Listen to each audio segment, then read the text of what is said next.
India کے شہر آگرہ میں مغل امپائر کے آرکیٹیکٹس کا ایک ایسا شاہکار موجود ہے جس کو آج پوری دنیا تاج محل کے نام سے پہچانتی ہے۔ 42 ایکڑ پر پھیلا دور سے ہی چمکتا ہوا یہ مقبرہ جہاں اپنے اندر خوبصورتی کے باغیچے سجائے ہوئے ہے، وہیں اس کے اوپر غم اور اداسی کے کئی بادل ابھی تک منڈلا رہے ہیں۔ زیم ٹی وی کی ویڈیوز میں ایک بار پھر سے خوش آمدید۔ ناظرین، لگ بھگ 400 سال پہلے بنائی جانے والی یہ خوبصورت بلڈنگ جہاں اپنے دور کی سب سے بڑی اور سب سے شاندار بلڈنگ ہوا کرتی تھی، وہیں آج اس کو دنیا کا 7واں عجوبہ بھی مانا جاتا ہے۔ اس عالیشان اسٹرکچر کو بنانے میں 20,000 مزدوروں نے دن رات خون پسینہ بہایا، اور وہ بھی 1 یا 2 سالوں تک نہیں بلکہ پورے 22 سالوں تک۔ اگر آج کے دور میں اس کی قیمت کا اندازہ لگایا جائے تو سنگ مرمر کا یہ انمول مقبرہ حیرت انگیز طور پہ $1 بلین یعنی 7,500 کروڑ روپیوں سے بھی زیادہ مہنگا ہے، کیونکہ اس بلڈنگ میں مغل آرکیٹیکٹس نے اپنے ہنر کی کئی ایسی نشانیاں چھوڑی تھیں جن کی دنیا کے ٹاپ انجینئرز بھی آج تک تعریف کرتے ہیں۔ اس بلڈنگ کو ایسے ڈیزائن کیا گیا کہ جب مین گیٹ کے پیچھے سے اس کو دیکھا جاتا ہے تو یہ کافی بڑی لگتی ہے، لیکن جیسے ہی مین گیٹ کی طرف بڑھا جاتا ہے تو آٹومیٹیکلی اس کا سائز چھوٹا ہوتا جاتا ہے۔ دماغ کو چکرا دینے والی یہ کوئی پہلی ٹرک نہیں تھی جو مغل آرکیٹیکٹس نے استعمال کی ہو۔ اس کے گرد چاروں میناروں کو بالکل سیدھا کھڑا نہیں کیا گیا، بلکہ یہ مینار باہر کی طرف تھوڑا جھکے ہوئے ہیں، کیونکہ اگر ان کو سیدھا کھڑا کیا جاتا تو دور سے دیکھنے پر یہ اندر کی طرف جھکے ہوئے لگتے، جیسا کہ ان مسجدوں میں آپ دیکھ سکتے ہیں۔ ان میناروں کو باہر کی طرف جھکانے کا ایک اور ریزن بھی تھا، اور وہ یہ تھا کہ خطرناک ارتھ کوئک کی صورت میں اگر یہ مینار گرے بھی تو یہ باہر کی طرف گر کر تاج محل پر ایک آنچ بھی نہ آنے دے۔ لیکن آخر ماجرا کیا تھا کہ اس کو بنانے والے کسی صورت میں اس پر ایک خراش بھی برداشت نہیں کر سکتے تھے۔ تاج محل کے وہ کون سے راز تھے جن کو 400 سال پہلے چھپانے کی کوشش کی گئی تھی، اور جب اس دور میں کنکریٹ یا اسٹیل ہی نہیں ہوا کرتا تھا تو آخر اس عالیشان مقبرے اور اس پر موجود 40 میٹر اونچے ڈوم کو کیسے بنایا گیا؟ یہ سب اور اس سے بھی زیادہ آپ جان سکیں گے آج کی اس اسپیشل ویڈیو میں۔ ناظرین، یہ معاملہ اسٹارٹ ہوا تھا سن 1607 میں، جب انڈیا اور پاکستان کے اس خطے میں مغل امپائر کا ہولڈ ہوا کرتا تھا۔ اس دن مغل شہنشاہ کا سب سے چھوٹا بیٹا شہاب الدین محمد خرم 15 سال کا ہو چکا تھا، اور اسی کی سیلیبریشن کے لیے آگرہ فورٹ میں ایک عالی شان پارٹی رکھی گئی تھی۔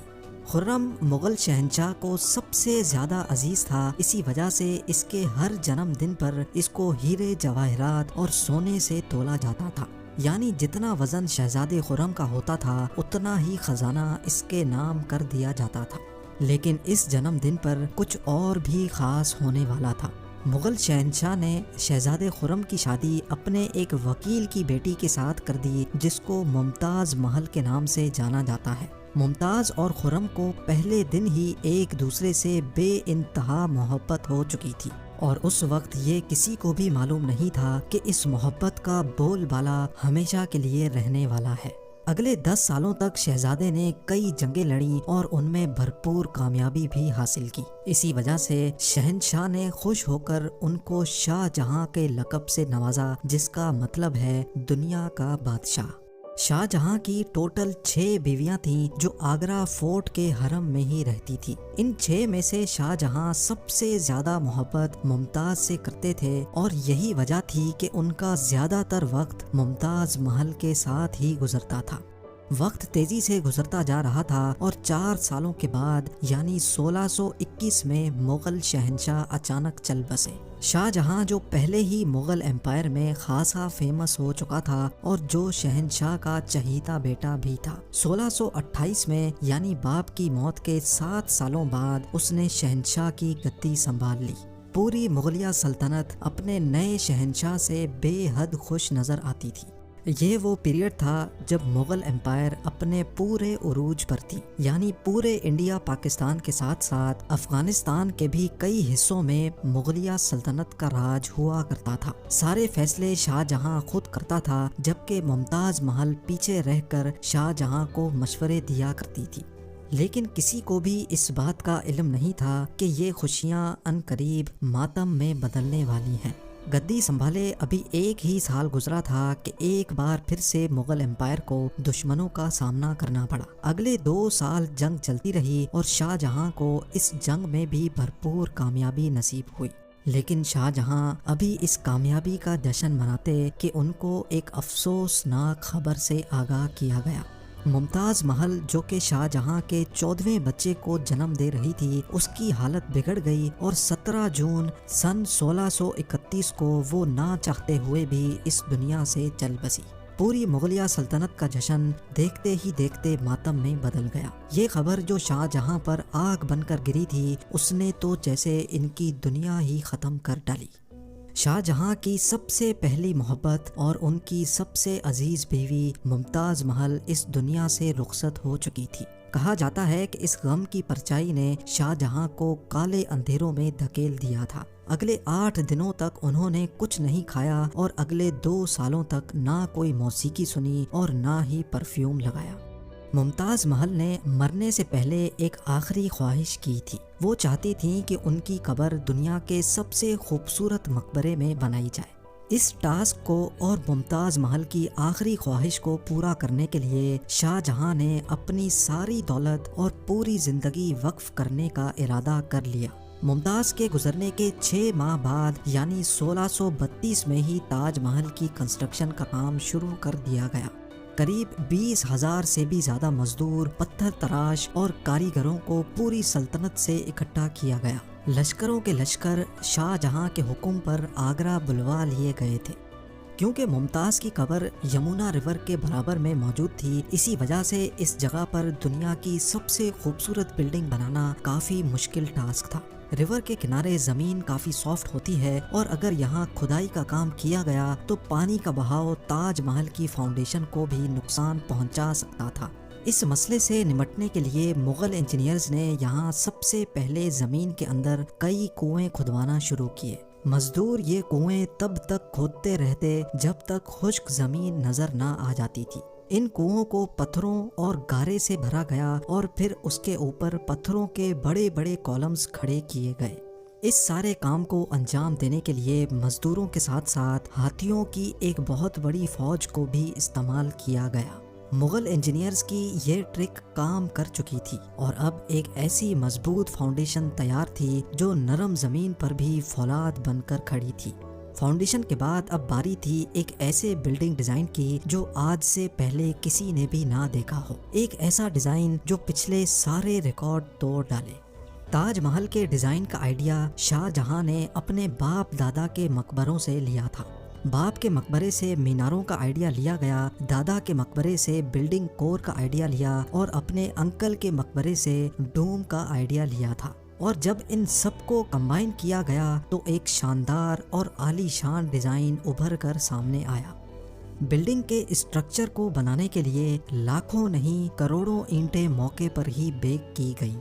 یہ سب اتنا آسان نہیں تھا اور اس میں لا تعداد پیسے بھی بہائے جا رہے تھے۔ ہر گزرتے دن شاہی خزانہ تیزی سے خالی ہوتا جا رہا تھا، لیکن شاہ جہاں کو کسی چیز کی پرواہ نہیں تھی، بس ان کو یہ کام ہر قیمت پر کمپلیٹ کرنا تھا۔ کہا جاتا ہے کہ تاج محل کی کنسٹرکشن میں اتنے زیادہ لوگ لگائے گئے تھے کہ ان کی وجہ سے آس پاس کے علاقوں میں کھانا پینا ختم ہو گیا تھا۔ 20,000 مزدوروں اور کاریگروں کی ڈیمانڈ پوری کرنے کے لیے شاہ جہاں نے آس پاس کے تمام علاقوں سے اناج آگرہ منگا لیا تھا۔ کئی سالوں کی محنت کے بعد بلڈنگ کا اسٹرکچر کمپلیٹ ہو چکا تھا اور اب باری تھی اس کو سنگ مرمر سے سجانے کی۔ یہ سنگ مرمر آگرہ سے 400 کلومیٹر دور راجستھان سے منگایا جانا تھا، کیونکہ یہاں کا مکرانہ ماربل آج تک دنیا کا فائنسٹ ماربل مانا جاتا ہے۔ شاہ جہاں نے تاج محل کے لیے پورا مکرانہ ماربل ریزرو کر لیا تھا، یعنی جب تک تاج محل کی ڈیمانڈ پوری نہیں ہو پائے گی تب تک کسی کو بھی یہ ماربل خریدنے کی اجازت نہیں تھی۔ 1000 ہاتھیوں کی مدد سے ہزاروں ٹن وزنی ماربل راجستھان سے آگرہ منگایا گیا۔ تاج محل کا یہ خوبصورت ڈوم اتنا بڑا ہے کہ اس کا اندازہ صرف آنکھوں سے دیکھ کر ہی لگایا جا سکتا ہے۔ آج کل اس طرح کے ڈوم بڑی آسانی سے اسٹیل اسٹرکچر پر بنائے جا سکتے ہیں، لیکن 400 سال پہلے 40 میٹر اونچے ڈوم کو بنانے میں ان کے پاس صرف پتھروں کا ہی سہارا تھا۔ اس ڈوم کو بنانے میں مغل انجینئرز نے جو اسٹریس کیلکولیشن کی تھی اس کی آج کے انجینئرز بھی بہت تعریف کرتے ہیں۔ تاج محل کی فنیشنگ کے لیے اس کو پیٹرا ڈورا یا پرچن کاری سے ڈیکوریٹ کیا جانا تھا۔ پیٹرا ڈورا ایک ایسی کلاکاری کو کہا جاتا ہے جس میں قیمتی پتھر کو ماربل کے اندر تراش کر لگایا جاتا ہے۔ ماربل کو بڑی مہارت اور باریکی سے قیمتی پتھر کی شیپ کے حساب سے تراشا جاتا ہے اور پھر اس میں پتھر کو گلو کے ذریعے چپکایا جاتا ہے۔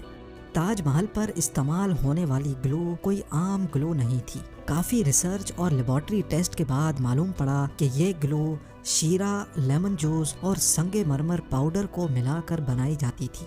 وہی سیم گلو آج بھی تاج محل کی رینوویشن کے لیے استعمال کی جاتی ہے۔